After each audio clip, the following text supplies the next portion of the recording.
Hello everybody, Flash Notion here, back for another reaction to My Hero Academia. We are on episode 9 of the 6th season here. And yeah, last time we left off with Aizawa potentially getting his quirk erased, ironically enough.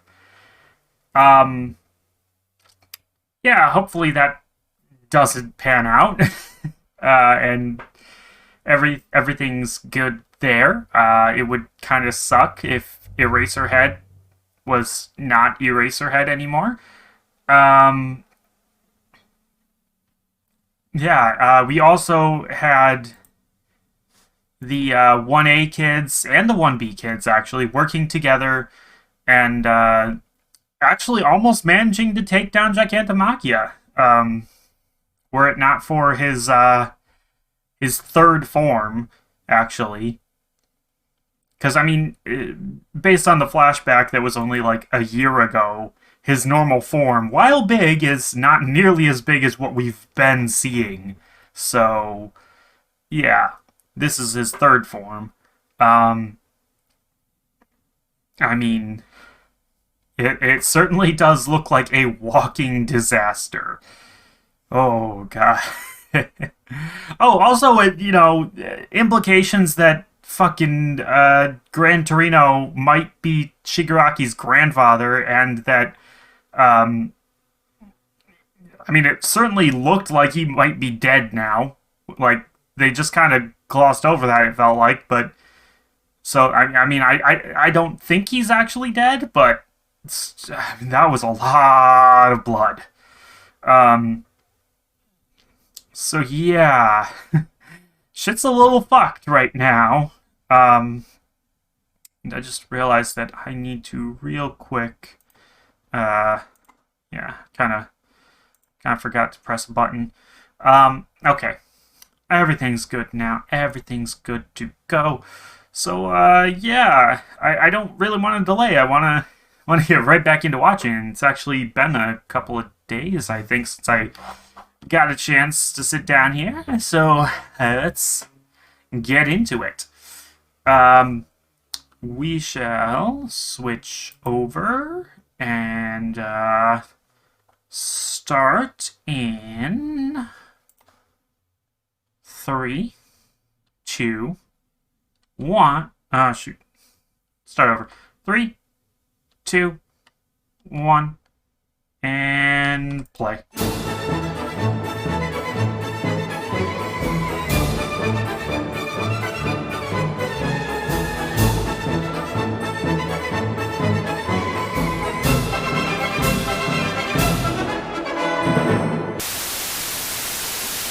So that was a hell of a fucking episode, and I don't really know what else to say. That's how good it was. Like, that might be the densest episode this season. Just in terms of, like, the amount of just... I wish I could just show my hands moving around, because, like, I'm fucking looking Italian because my hands are going everywhere. God damn it. I don't even know where to start. First of all, I actually have to look up this episode's title, just because. Academia, Season 6, Episode...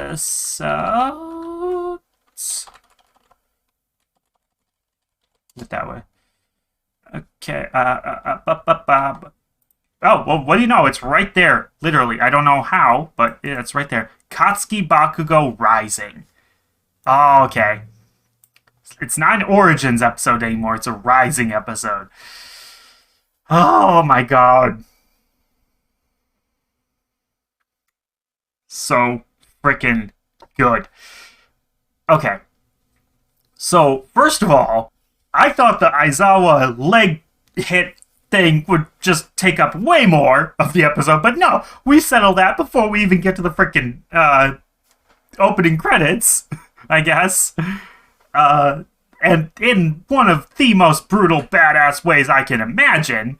Um, just Jesus, man, as I was gotten fucked up a lot since the series started.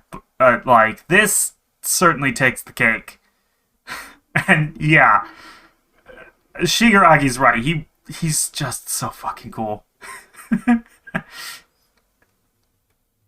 He had his face clawed off. Like Jesus.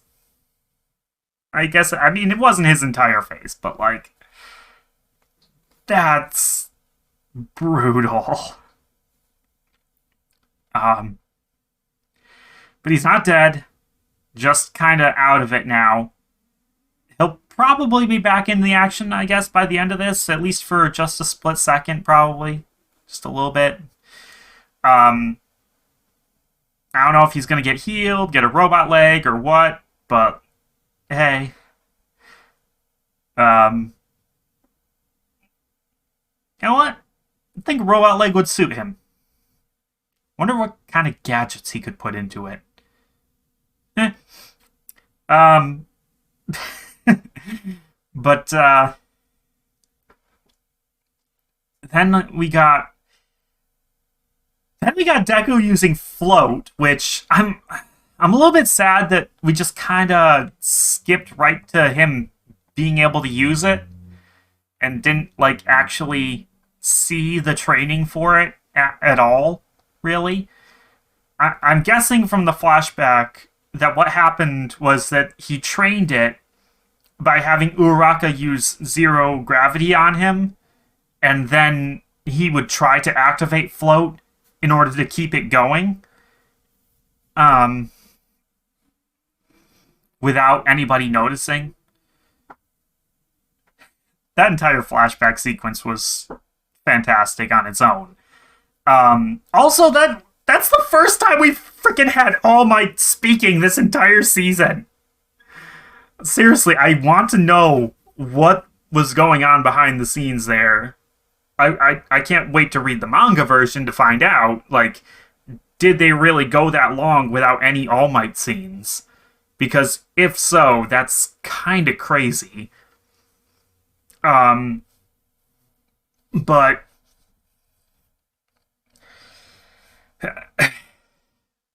yeah, in general, that flashback was pretty great. And Bakugo being all concerned for Deku is not only is that adorable, but it really is just. I mean, he's hardly even the same character anymore.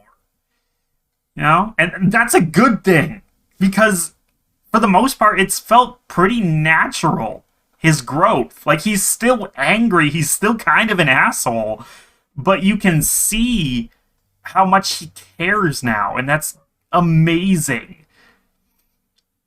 So, yeah. Just every time I see that from Bakugo, I'm going to be shocked. But in a good way. I really do like it. And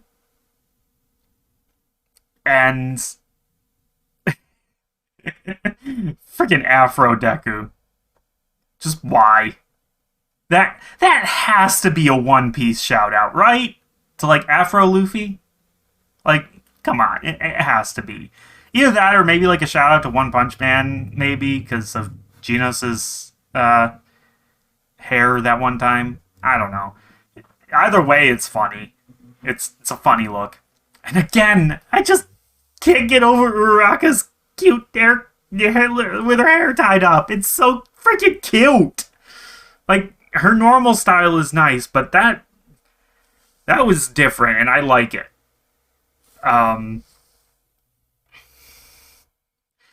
But I mean, even outside of that, yeah, the flashback was really great. Seeing Deku practice, seeing All Might be a teacher, um, seeing Bakugo's growth, and the payoff for it. Oh my god, the payoff for it. I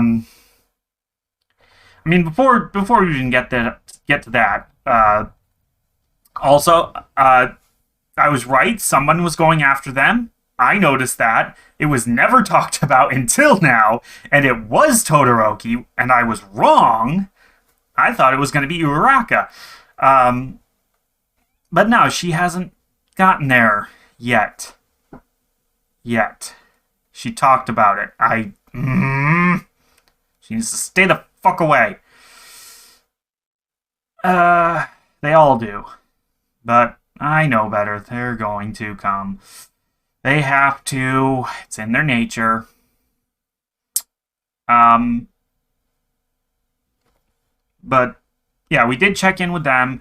We also heard about Makia's heading right there. I kind of thought, I'll be honest, I kind of thought that the villa and the hospital were like on opposite sides of the mountain. I didn't think they were like on opposite sides of the country. I'm sorry, Japanese folks, I did not realize that. That makes it a lot more horrific because now Makia is just going fucking. I mean, the closest thing I can compare it to is like fucking Sherman's March to the Sea from the American Civil War. Like, just obliterating everything in his path with no heed to any kind of consequences. Like, he's just a bulldozer now, and it's horrifying. I hope the pros are all right. And yeah. I mean, we did check in on the kids. It sucks to be them. They just kind of, got a rude awakening there. But Mineta needs to shut the fuck up. Like, that's...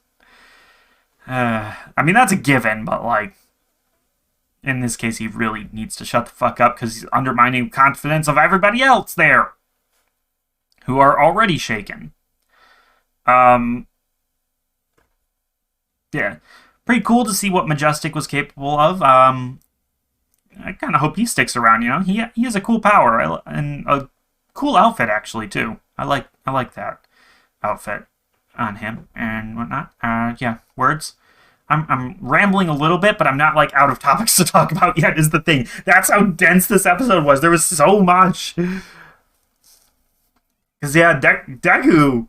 Jesus Christ, Deku. I mean, it's been a while since we saw him go all out with his smashes, and we've never had, like, this kind of perspective of it. Because, like, his battle against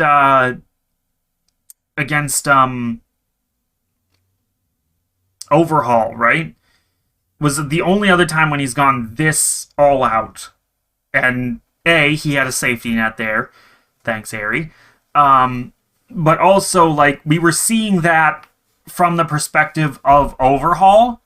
So, like, the only hit that felt really powerful was the one that finished the fight.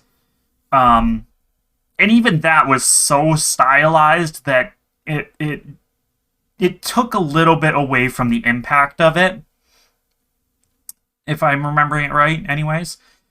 But here, every single one of those hits, you could feel that. Like, it looked like it was shaking the screen, the camera, whatever. So yeah, that was really well done on the animator's part, and just really cool to watch. And also just really indicative of how fucking tough Shigaraki is.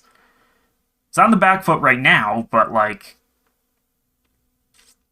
yeah, not for much longer, because now All For One is awake and controlling him, apparently.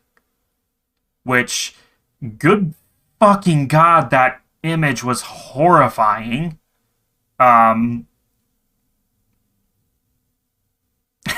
I just realized in the same episode that we have All Might comparing Bakugo and Endeavor, they both got stabbed by the tentacles! Oh my god. That's kind of amazing.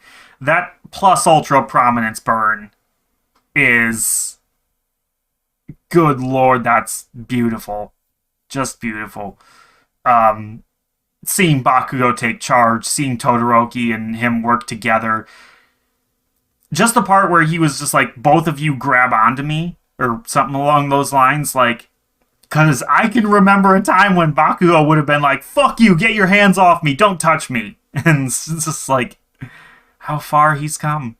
How far he has come. I fucking love it.